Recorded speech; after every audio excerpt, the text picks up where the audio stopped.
CEO Campus League, Rian Ghazali mengusung ambisi besar agar Campus League menjadi kompetisi antara mahasiswa yang penuh dengan gengsi. Selain itu, Campus League diharapkan tidak hanya menjadi turnamen yang menarik bagi mahasiswa, tapi juga kelompok masyarakat yang lebih luas. Dan berikut wawancara tim CNN Indonesia dengan Rian Ghazali, CEO Campus League. Halo, salam olahraga. Bicara soal olahraga di Indonesia, biasanya perhatian kita langsung tertuju ke level profesional, liga nasional, tim nasional, ataupun atlet-atlet yang berlaga di level internasional. Padahal, di balik semua itu ada satu bagian penting yang kadang luput dari sorotan, yaitu ekosistem olahraga kampus. Campus League hadir untuk mewadahi itu semua. Campus League tidak sekadar membuat turnamen, tapi membangun sistem. Bukan soal kalah menang, tapi soal membentuk ekosistem olahraga kampus yang berkelanjutan. Sekaligus memperkuat jalur pembinaan atlet muda dan mengangkat sportivitas dan kebanggaan antar universitas. Dan saya akan berbincang langsung dengan sosok di balik Campus League. Beliau adalah CEO Campus League, Rian Ghazali. Halo Pak Rian, gimana kabarnya? Kabar baik. Wah, luar biasa semangat nih ya. Semangat. Di tengah kepanasan Jakarta yang luar biasa ini. Tapi tetap harus semangat karena kita akan membahas tentang Campus League sendiri nih Pak. Pak, kalau melihat Campus League ini sebenarnya latar belakang tercetusnya ide membuat Campus League ini apa sih Pak yang menginspirasi dari Bapak Rian?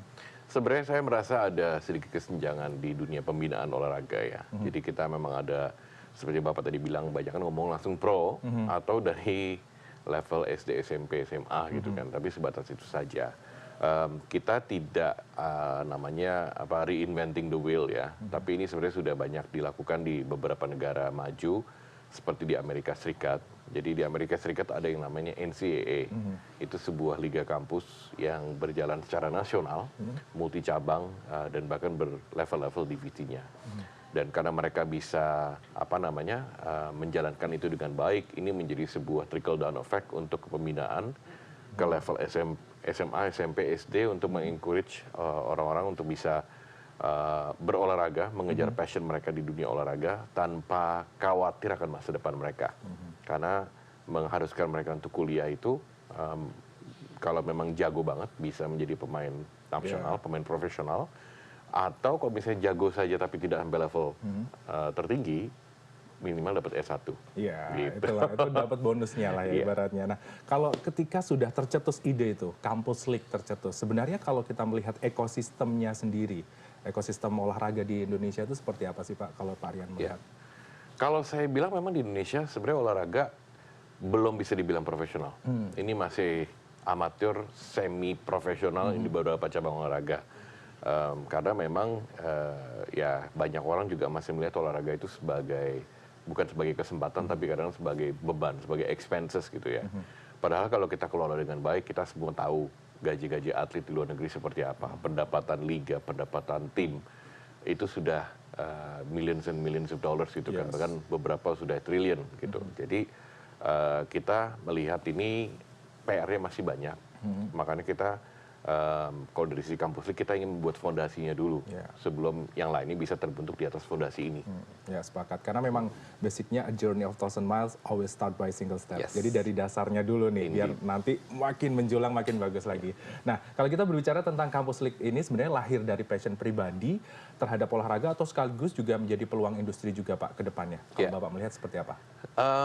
Saya memang passionnya di sport dan saya memang studi di industri sport cukup lama, lebih dari hampir 2 dekade sekarang bisa dibilang di Amerika, Jepang dan di Indonesia. Kalau kita ngomongin soal potensi industri pasti ada, tapi memang kendalanya di Indonesia kadang banyak pelaku di industri hanya berpikir secara short term, 5 tahun, 3 tahun bahkan gitu kan. Di sini makanya pembeda dari kita adalah kita benar-benar memiliki jangka panjang planningnya. Bahkan sekarang kita sudah punya 10-year plan yang kita lakukan untuk penyebaran dari Campus League itu sendiri. Oke, mappingnya sudah jelas ya? Sudah jelas tapi akan butuh waktu. Oke, take time tapi nggak masalah. Yang penting sudah ada titik awalnya ini dulu ya Pak Rian ya. Pak, kalau misalnya kita berbicara tentang cabang olahraga di Campus League, ini apa saja sih Pak yang dipertandingkan? Ya, jadi kalau kita yang olahraga populer yang memang sudah terbukti di dunia kampus itu sudah ada basket, ada badminton, ada futsal. Tapi kita juga akan memperkenalkan namanya Uni Games, di mana cabang-cabang olahraga, terutama Olimpiade, itu akan masuk. Jadi kita lagi persiapkan untuk atletik, untuk renang, untuk beberapa jenis bela diri seperti gulat, judo, taekwondo dan lain-lain itu yang kita berprestasi juga di level regional ataupun Asia ataupun yang juga memang asal dari Indonesia. Jadi kita melihat silat, kita melihat tarung derajat, kita melihat wushu.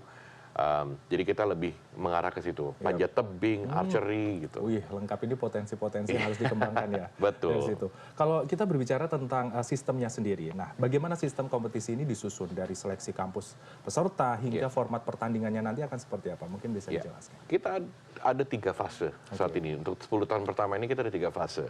Yang pertama memang masih open competition, ya, di mana orang yang tim kampus yang memang ingin terlibat, yang ingin menjadi bagian, itu open registration.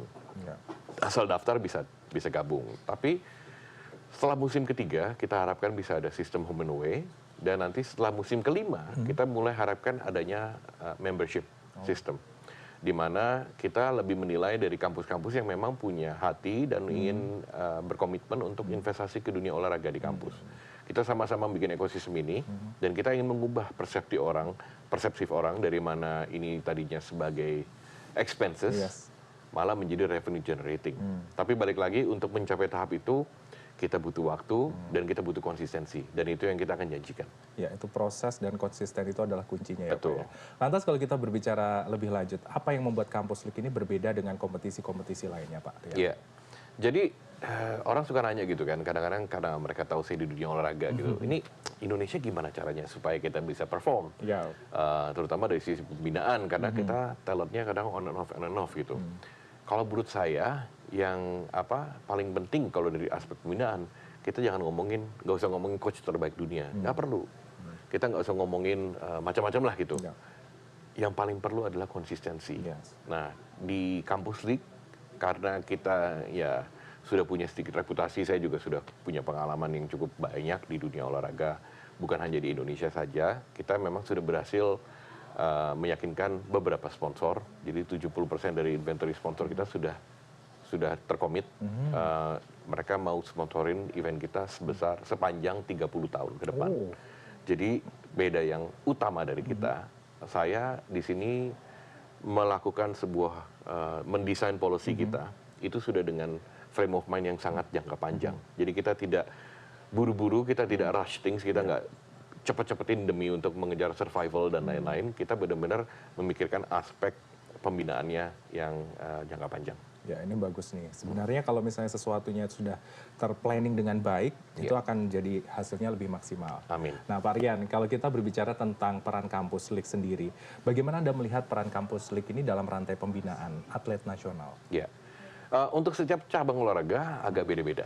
Jadi kalau saya kasih contoh, kan situasi negeri Indonesia ini dengan olahraga badminton sudah cukup lumayan. Ya.